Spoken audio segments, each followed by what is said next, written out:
In the sterile 40th floor office of Ethelred Dynamics, CEO Serena Bain stared at the blinking red cursor on her screen. Employee 734. Liam O'Connell clocked out 3 p.m. for the fourth Friday in a row in a company bleeding millions. This janitor's unexplained 2-hour early departure felt like a personal insult. Her COO told her to ignore it, to focus on the impending bankruptcy, but she couldn't. That afternoon, she followed his rusted pickup truck as it left the pristine corporate park. She wasn't prepared for what she would find. It wasn't a second job. It wasn't a secret affair. It was a secret hidden in a forgotten workshop. A secret that would either save her entire company or tear it apart forever. The drive took her miles from the polished glass and steel of her world. The manicured lawns and corporate logos gave way to cracked pavement and chain-link fences. Liam's truck, a relic of another era, with a faded bumper sticker that read, "Powered by optimism and duct tape," navigated the decaying streets with a familiarity that unsettled her. She kept her sleek sedan a careful distance behind, feeling like an intruder in a world she only ever saw from 30,000 feet.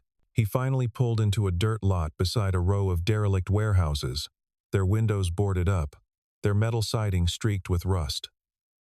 This was the end of the line. What could possibly be here? She parked across the street, engine off.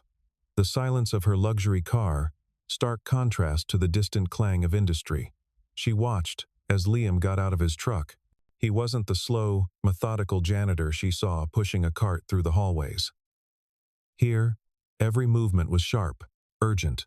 He unlocked a heavy padlock on a roll-up door, slipped inside, and the door rattled shut behind him, leaving Serena alone in the unsettling quiet of the failing afternoon. For 10 minutes, she sat there, her mind racing through a dozen logical, cynical explanations. He was dealing in stolen parts. He was running a chop shop. He was meeting someone he shouldn't be. Each theory was uglier than the last. Finally, her curiosity overwhelmed her caution. She got out of the car, her heels sinking slightly into the gravel. The air smelled of damp concrete and neglect. She crept toward the warehouse, her heart pounding a nervous rhythm against her ribs. She found a grimy window caked with years of dust and wiped a small circle clean with the sleeve of her silk blouse. She pressed her face to the cool glass and peered inside. The sight that met her eyes made the air catch in her throat. It wasn't a chop shop. It wasn't a den of illicit activity. It was a laboratory. A chaotic, brilliant, impossible laboratory. Wires snaked across the floor like vines connecting scavenged computer monitors and blinking circuit boards. Soldering irons and oscilloscopes lay scattered across workbenches surrounded by piles of discarded metal and motors. It was a Frankenstein's monster of technology salvaged from the scrap heap of progress. And in the center of it all was Liam. He was hunched over a chair, not a cleaning implement in sight. His hands, which she'd only ever seen holding a mop, moved with the breathtaking precision of a surgeon, his brow furrowed in deep concentration. In the chair sat a little girl, no older than 9, with bright, intelligent eyes and a cascade of brown hair. Her legs, thin and still, were strapped into a crude metal frame, an exoskeleton of wires, gears, and pistons that looked both terrifying and miraculous. "Ready, pumpkin?" Liam's voice, so quiet in the halls of Ethelred, was warm and steady here. "Ready, Dad?" The girl replied, her voice filled with a trust so absolute it was heartbreaking. Liam flipped a switch on a control panel that looked like it had been torn from a 1980 seconds power station. A low hum filled the workshop, and the exoskeleton whirred to life. Serena watched breathless as the metal frame began to move. Slowly, painstakingly, the girl's right leg lifted from its footrest, the knee bending in a jerky but controlled arc. A gasp escaped the girl's lips, a sound of pure, unadulterated wonder. "I'm doing it, Daddy. I'm kicking." Serena's mind struggled to connect the two images. The janitor in his gray uniform, silently emptying trash cans, and this man, this secret genius who had built a miracle out of spare parts in a forgotten corner of the city. Her company, Ethel Red Dynamics, had spent 3 years and $40 million trying to perfect a neural interface for their state-of-the-art prosthetic limbs. They had a team of the world's best engineers, the most advanced labs, the fastest supercomputers, and they had failed. The interface was sluggish, the connection unstable. It was the failure that was sinking her company. Yet, here, in this dusty warehouse, a janitor had seemingly cracked the code. The connection between his daughter's intent and the machine's movement was raw, unrefined, but it was instantaneous. It was real. Just as this thought crystallized in her mind, the lights in the workshop flickered violently. Liam cursed under his breath, his movements becoming frantic. He lunged for the control panel. "Hold on, Emma." Powers dipping again. The lights flickered once more, then died, plunging the workshop into near darkness. A horrified cry came from the girl. Serena could just make out Liam's silhouette as he worked desperately to disengage the harness. The whirring of the machine sputtered and died. The realization hit Serena with the force of a physical blow. This wasn't just a workshop. It was a race against time, a desperate nightly battle against a failing power grid. The reason he left early wasn't laziness. It was necessity. Serena stumbled back from the window, her mind reeling. The man who held the key to saving her company was working in the dark, and his solution, the very thing she needed, was strapped to his paralyzed child.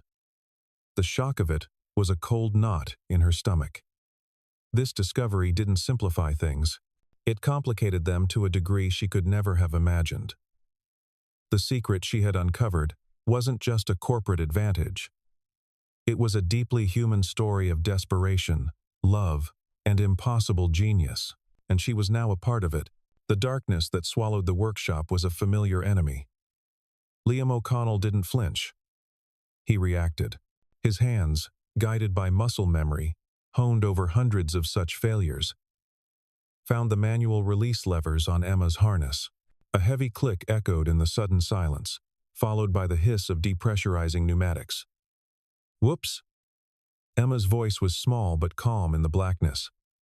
"Somebody forgot to pay the electric bill again." Liam managed a weak chuckle, his fingers working swiftly to unstrap her legs from the cold metal cuffs of the exoskeleton. "I think it's the whole neighborhood this time, kiddo." "Must be Tuesday." "It's Friday, Dad."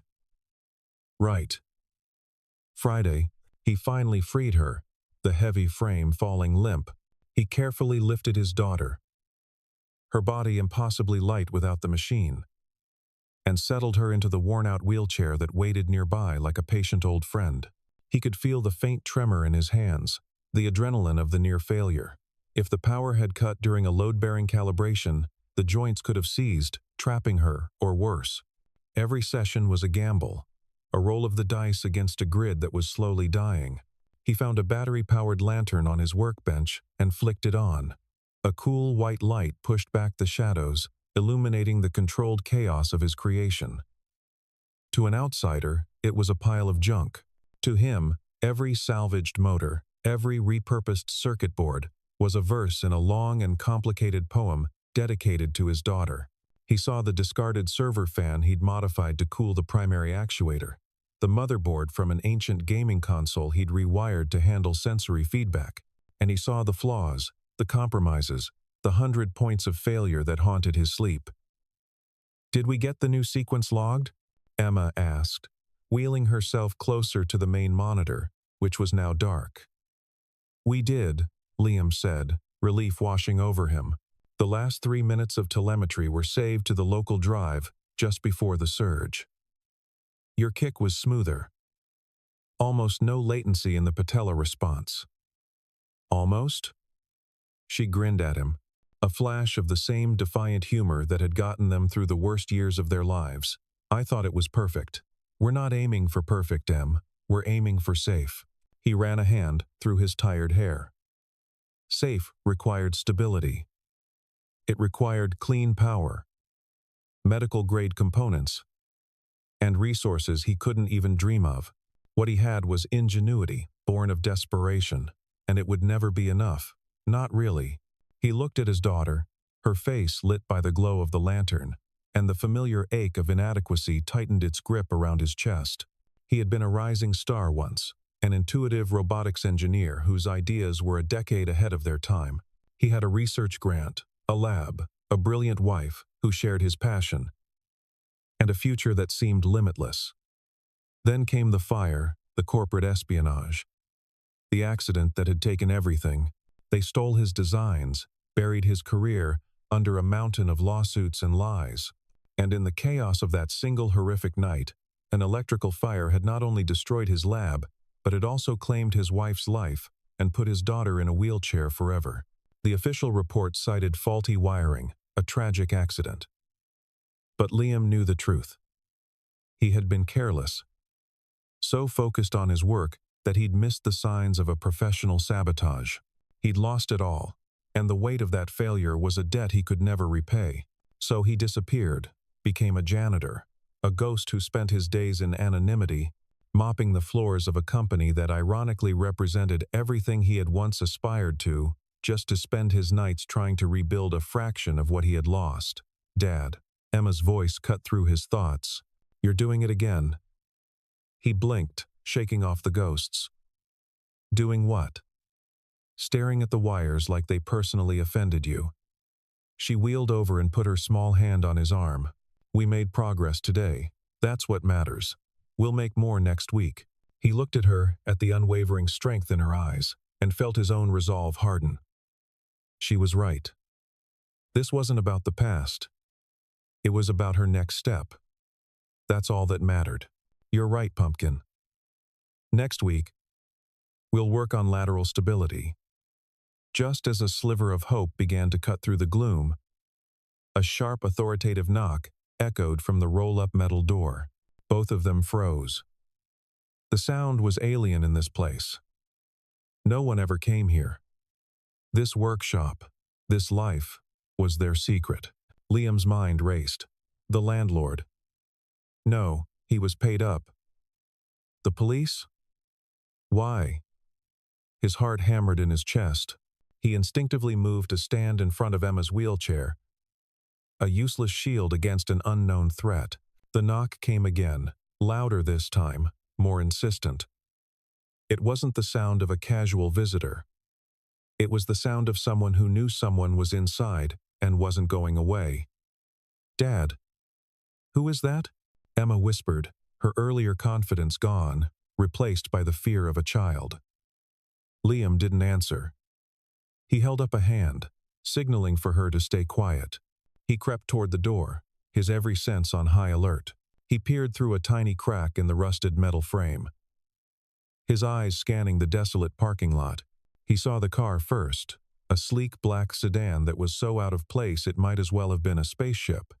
And then he saw the woman standing before his door, her silhouette illuminated by the cold light of his own lantern, filtering through the cracks.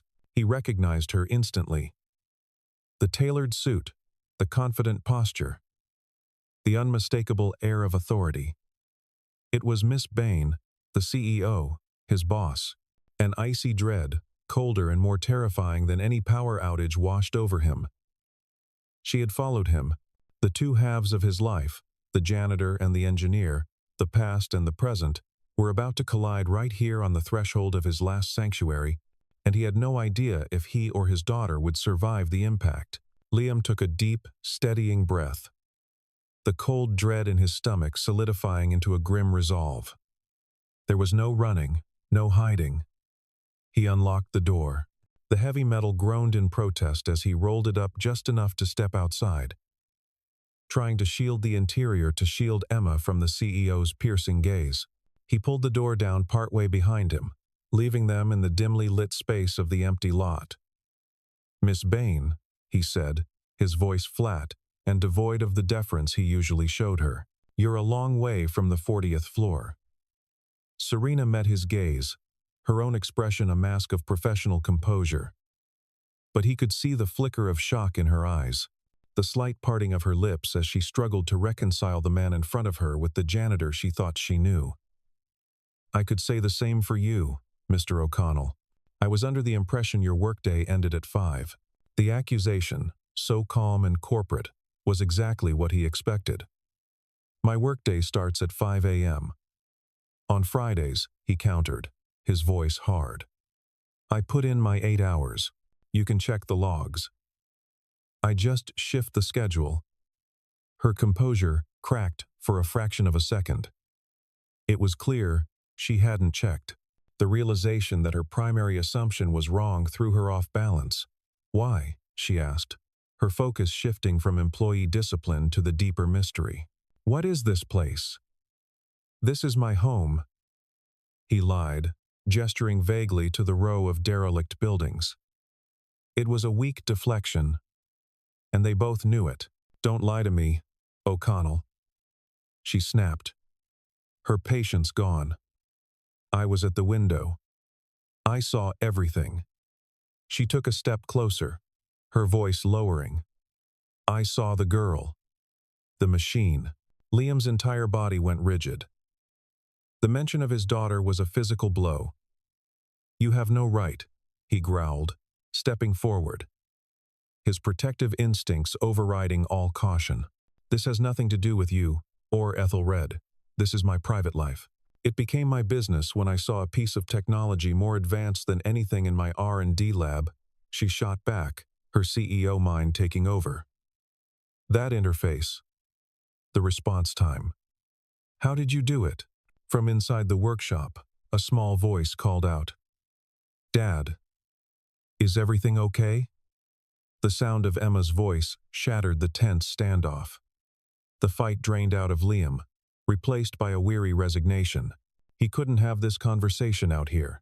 He couldn't have his daughter listening from the darkness, afraid. He turned without a word, rolled up the heavy door, and stepped back into the lantern's glow, an unspoken invitation for her to follow. Serena hesitated for only a moment before stepping across the threshold, her expensive heels clicking on the oil-stained concrete. The interior of the workshop hit her with full force. It was a mess, but an organized one. Schematics and blueprints were pinned to the walls, covered in handwritten equations. Tools lay in precise arrangements on the benches. It was the space of a creator, an inventor. And sitting in the middle of it all, looking small and vulnerable in her wheelchair, was Emma. Hello, Emma said politely, her eyes wide with curiosity as she took in the woman in the impeccable suit. Serena was momentarily speechless. She had seen the girl from a distance, a component in a shocking equation. But up close, she was just a child. A child with her father's intelligent eyes. Hello, Serena managed, her voice softer than she intended. My name is Serena. I know, Emma said. You're my dad's boss. Serena looked from the girl to the father, who stood guard by the workbench, his arms crossed, his expression unreadable. She turned her attention to the machine. The cause of all this. Up close, it was even more astonishing. A chaotic assembly of scavenged parts. Yes. But the core design was elegant, revolutionary, the way the pneumatic muscles mimicked human anatomy. The direct wiring into a neural sensor headset that lay on the table. It was breathtaking. This is a direct feedback system, Serena said more to herself than to him. It bypasses conventional signal processing. It's reading intention, not just nerve impulse. You shouldn't be here, Liam repeated, his voice low and dangerous. Your daughter can't walk, Serena stated, her gaze fixed on the exoskeleton. It wasn't a question.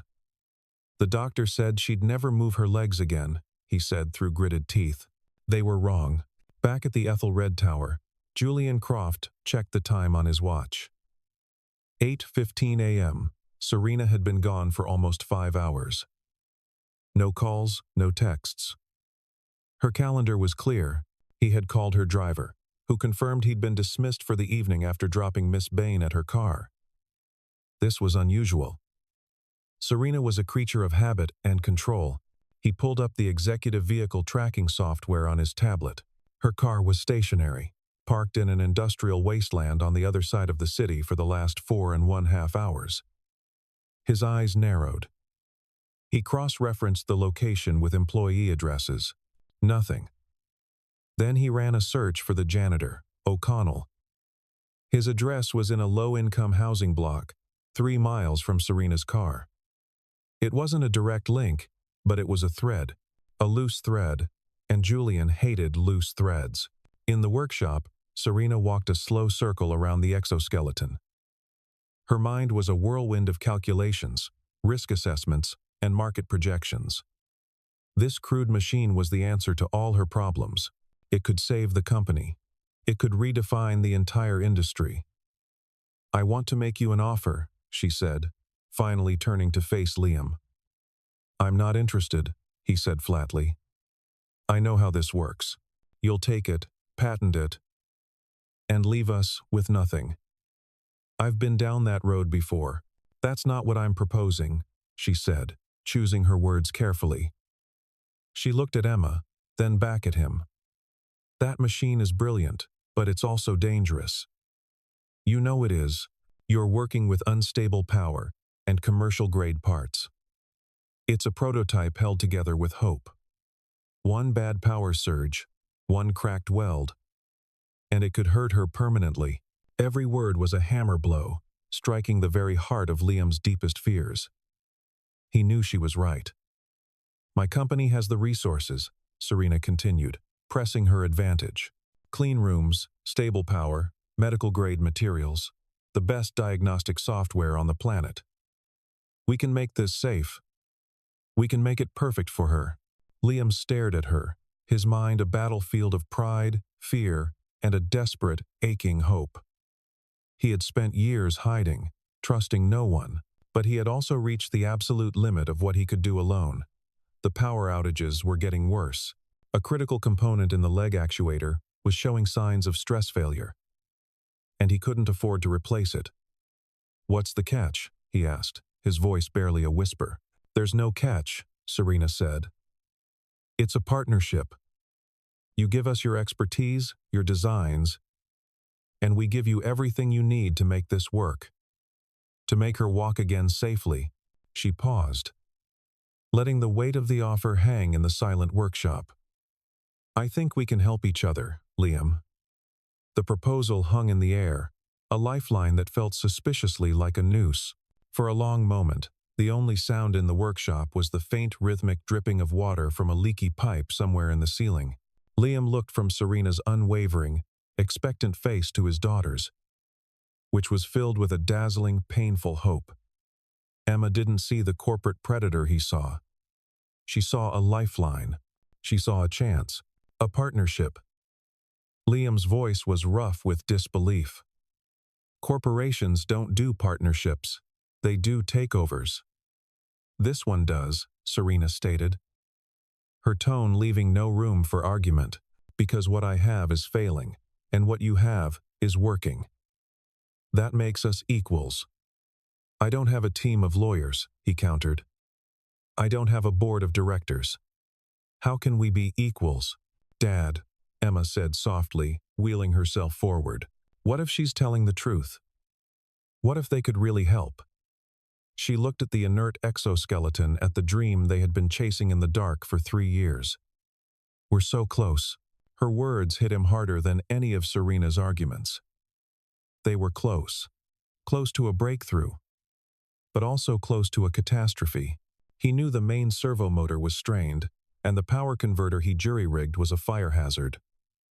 He was flying blind, and his daughter was the passenger. He looked back at Serena, searching her face for any sign of deception. He saw ambition, yes, but he also saw something else. Desperation. It was a language he understood intimately. "I want a contract," he said, the words feeling foreign and heavy. "One that says the core design, the neural interface, remains my intellectual property. Ethelred can license it, but it belongs to me." To her, he nodded toward Emma. Serena didn't hesitate. "Done. My legal team will draw it up. It will be ironclad. And I work alone," he added. "Your engineers, they won't understand my methods. They'll try to change things, standardize them. It won't work. You'll have your own space. Lab 4, it's a legacy project bay off the main floor. No one will bother you, she agreed. You'll be listed as a special projects consultant. Your access will be unrestricted. He was running out of objections. Every demand he made, she met with a swift, logical solution. The cage he had built around himself for years was being dismantled piece by piece, and he wasn't sure if he was being freed or being trapped. He looked at Emma one last time. The silent plea in her eyes was all the answer he needed. Okay, he breathed. Okay. We'll try it your way. The following Monday felt like walking into another dimension. Liam entered the gleaming lobby of Ethelred Dynamics, not through the service entrance with his janitorial cart, but through the main glass doors. His old, worn-out ID had been replaced with a new one that read Liam O'Connell, R&D Consultant. It felt like a costume. The receptionist, who had never given him more than a cursory nod, now smiled brightly. "Good morning, Mr. O'Connell. Miss Bain is expecting you." Serena met him at the elevator and led him to the 4th floor. The R&D department was a vast, open-plan space, humming with quiet intensity. Engineers in crisp lab coats huddled around holographic displays and sleek workstations. As they walked past, conversations dropped to whispers. Heads turned. They saw their CEO walking with the janitor, and the confusion was palpable. Liam kept his eyes forward, his jaw tight. Lab 4 was at the end of a quiet corridor as promised. Inside, the room was pristine and packed with equipment he had only ever seen in catalogs. A fabrication station with a 3D metal printer, a full-spectrum signal analyzer, a holographic modeling table. It was a tinkerer's paradise. "The workshop is being packed up," Serena said, gesturing to a cleared space on the main workbench. "Your equipment, all of it, will be here by noon. I've also taken the liberty of ordering a preliminary set of medical-grade components based on the photos I took." He whipped his head around. "You took photos?" "Of course," she said, unfazed. "I had to have my team analyze the power requirements. I can't help you if I don't know what I'm looking at." Her pragmatism was both terrifying and efficient. "Your new salary is effective as of this morning. It should be more than enough to cover any outstanding medical expenses." She was building him a golden cage, and the door was already swinging shut behind him. But as he looked at the gleaming machinery, at the infinite potential laid out before him, he couldn't deny the thrill of possibility. For the first time in years, he had the tools he needed. Meanwhile, on the 38th floor, Julian Croft leaned back in his leather chair, a file open on his tablet. Liam O'Connell, born in Boston, attended MIT on a scholarship, but dropped out 2 semesters shy of a master's in robotics. Co-founded a small tech startup called Kinetic Horizons. The company had folded 5 years ago after a lawsuit and a lab fire. O'Connell had gone off the grid, surfacing 2 years later as a janitor. It was a story of failure, of a burned-out prodigy. It didn't add up. Why was Serena Bain giving this man a private lab and a 6-figure salary? He made a call. "It's Croft. I need you to dig deeper into that Kinetic Horizons incident. I want to know everything. Who were the investors? Who filed the lawsuit? And get me the full fire marshal's report. I don't care what it costs." He hung up, his gaze drifting to the window that overlooked the city. Serena was making a move. A desperate, illogical one. And if she was putting a failed janitor at the heart of it, she was more vulnerable than he had ever imagined. Down in Lab 4, Liam's original control panel sat on the sterile workbench, looking like a piece of ancient history. He carefully unhooked the neural sensor headset, his most precious creation, and plugged it into the Ethelred diagnostic interface.